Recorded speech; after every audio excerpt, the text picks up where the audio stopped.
I don't think it's a stretch to say that the 2010 remake of the classic Clash of the Titans didn't receive a particularly warm welcome. At best, one could say that the movie was met by mixed reviews ranging from a decent and compassionate remake to the literal work of Satan, or as he prefers to be known, George Lucas.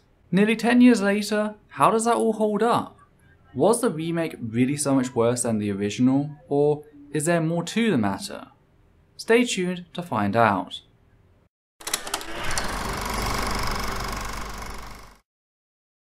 If you're about the same age as me, you were likely first introduced to Greek mythology by one of three films: 1997's Disney's Hercules, 1963's Jason and the Argonauts, and who can forget 1981's Clash of the Titans. There was also that 1995 television series, Hercules, The Legendary Journeys with Kevin Sorbo.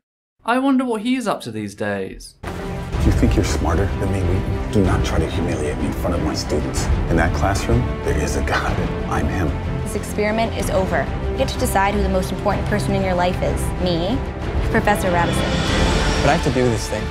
Like it's something that God wants me to do. I can't just turn away from it. You just want to ensnare them in your primitive superstition. What I want is for them to make their own choice. That's what God wants. You have no idea how much I'm going to enjoy failing you. Yeah, but who are you really looking to fail? Me or God? God's not dead, he's surely alive. He's living on the inside. Oh, Sorbo, how Olympus has fallen.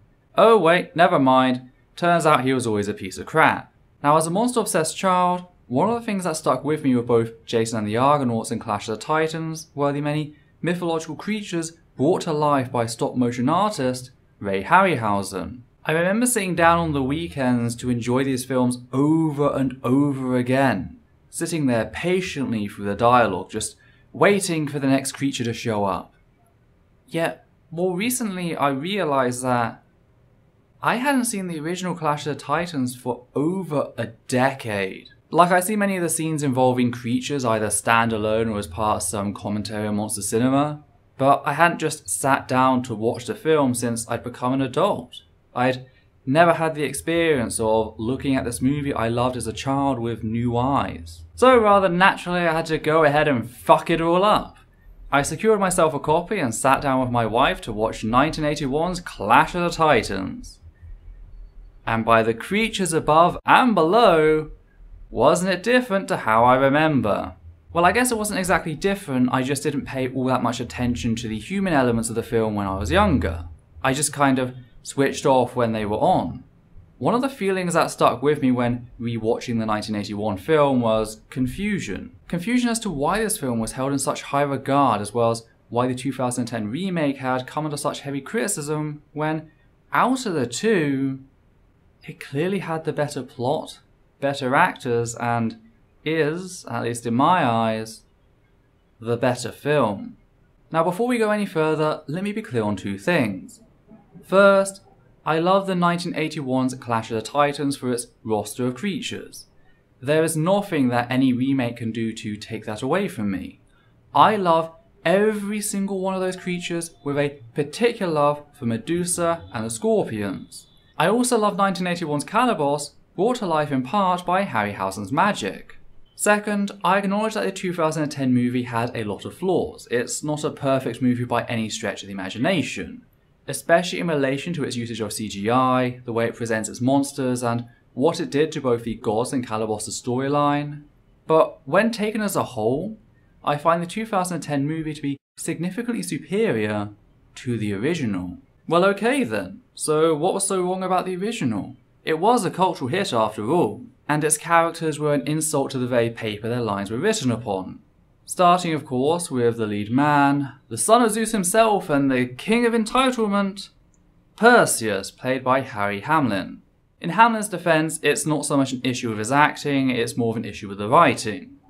For a start, Perseus has no real drive. We're given this grand opening of man versus the gods. There's a lot of atmosphere and suspense, all of which is just washed away quite literally as it begins to sink in that Perseus has no kingdom to reclaim, that Argos has been destroyed by the Kraken. Now, this could have been saved if the movie had explored Perseus' reaction to this, how he copes with the fact that the kingdom his mum had always told him he'd reclaim was wiped out by his father. I mean, is he resentful? Does he cry for the innocent who died for the actions of their leader? Does he seek the gods for answers? No, that would be character development, and who wants that? He just substitutes the destroyed city of Argos for the most convenient alternative, the cursed city of Joppa. Not a single tear for his people, the people of the very mother he mentions. So it's a little hard to empathise with Perseus when he seems incapable of doing so with others. And it's a problem that only gets worse after the movie introduces Andromeda. After wandering around aimlessly, Perseus finds out about the Queen's Challenge, a riddle that must be answered in order to gain the fair Andromeda's hand in marriage. Those who fail are burnt in public.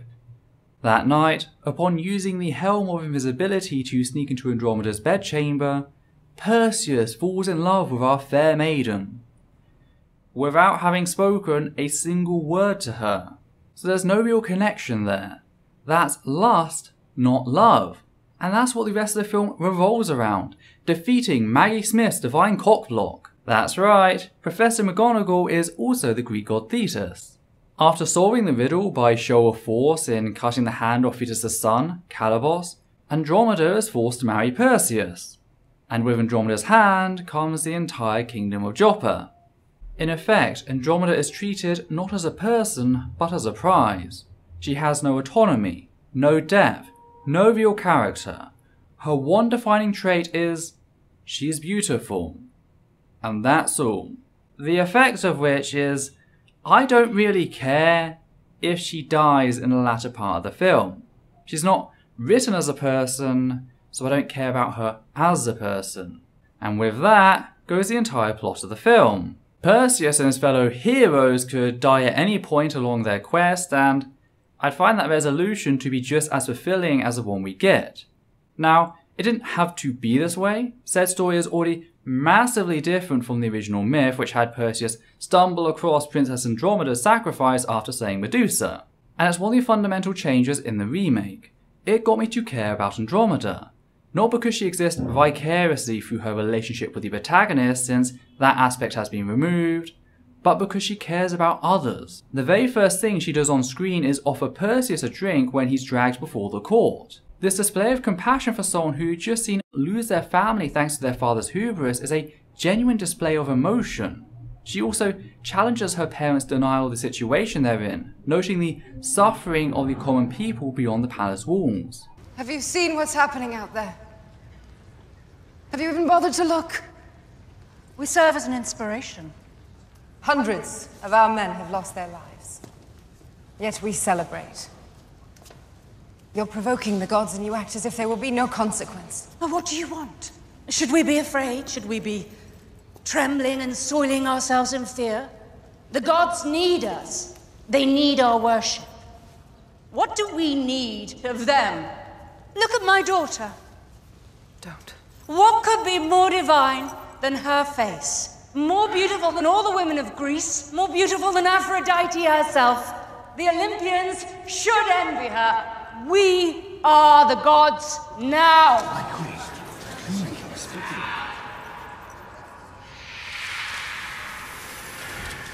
She's easier to care about not because of some contrived love story, but because of simple humanity, because of empathy. And this is carried on throughout the rest of the film, in which we see the hard choices she's faced with.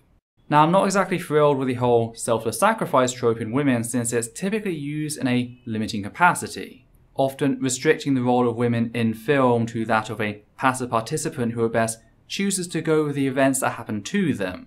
And that is the case here. Andromeda is portrayed as this noble figure, walking to her death as she goes with the mob. Yet there's nothing to suggest that if she didn't want to sacrifice herself, that if she valued her life and wanted to escape, that this was a possibility. Sure, she could try and hide, but how long before she was found by a mob that size? Thankfully, Andromeda isn't the only major female character in the film. We of course have Io. Andromeda is shown as trying to serve her people by giving the puppet god Zeus what he wants, whilst Io's entire deal is that she's being punished for doing the exact opposite. And rather than grovel at the fact, Io sets about undermining the plans of the gods. She is also shown to be somewhat of a capable warrior. Sadly, it's just that one scene, but it does seem to balance the movie's representation of women just a little bit more. It's just a shame that Zeus does the whole reward thing at the end, but at least in this version, Perseus and Io have a pre-existing relationship that was developed over time, unlike Perseus and Andromeda in the original. It was made clear before she died that Io wanted to be with Perseus as much as he wanted to be with her. Another subtle thing I like is the fact that Io is clearly older than Perseus, something we don't often see in media. Returning to Andromeda though, the effect that caring about her as a person has, at least in my experience, is that it makes me care about the climax of the film. No longer is it just a spectacle I watch and I don't really care about the outcome, it's psyched with a sense of urgency, even if the Kraken doesn't carry with it the same impact as the original. It's just a shame about the creature implementation and the Disneyfication of the god storyline, but even with those flaws, I still find the remake to be the superior movie. I disagree with the accusation that all the actors had phoned it in. There were genuine moments where I felt emotional about what happened. Something I can't really say about the original outside of Medusa's temple. Maybe this is the best way to summarise my thoughts on the matter. If you want to take Clash of the Titans as a Walking With series but with a monster roster, then yeah, the original is the superior of the two. Yet as a movie, I think there's a lot of good to be said about the 2010 remake and why it's a stronger film. But maybe that's just me. So why don't you comment down below and let me know what you liked and or hated about both the original and the remake. And if you like what I do here, also consider hitting subscribe and the bell icon. And with that, take care, keep monstrous.